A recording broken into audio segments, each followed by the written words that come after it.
turned up to a training session, and then partway through it, unusually, you feel flat.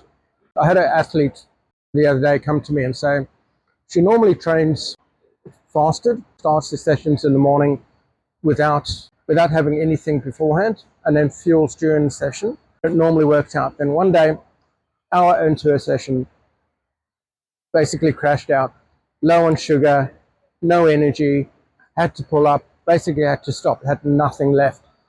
The reason, we tracked back the reason to the night before. What had happened is she'd had a meal the night before, but then just before going to bed, something happened with celebration, etc., whatever. She had some high sugar ice cream just before bed. What would have happened there is that her insulin levels would have shot up from the high insulin.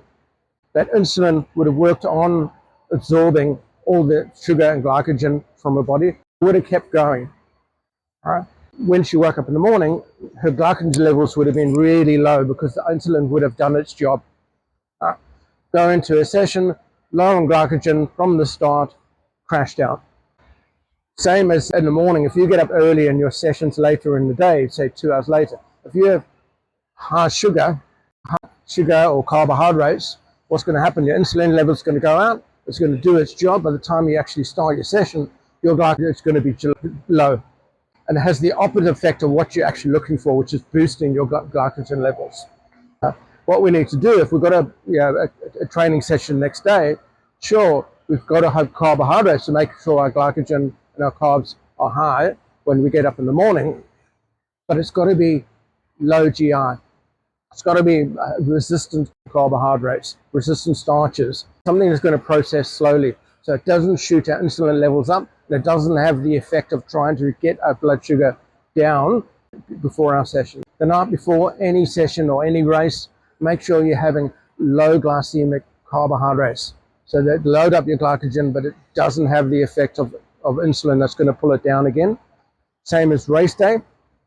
Don't have high glycemic hour and a half, 2 hours before. It's going to have the opposite effect you're looking for. If you're going to use, it's okay to have some high gel before a race, but make sure it's like 15 minutes before. So it's ready in your system to be used as fuel, and it doesn't start going through that process of turning it into a fat store because you're not using it. Carb load a bit, but that's okay, but carb load correctly. It's got to be low GI. It's got to be, don't have loads thinking you're going to boost your stores.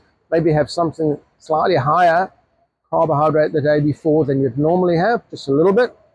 Nothing high GI, no direct sweet sugars or anything like that. Make sure it's al dente pasta, properly cooked brown rice that's going to burn slowly, low GI stuff that's going to help you the next day and not drop your glycogen levels.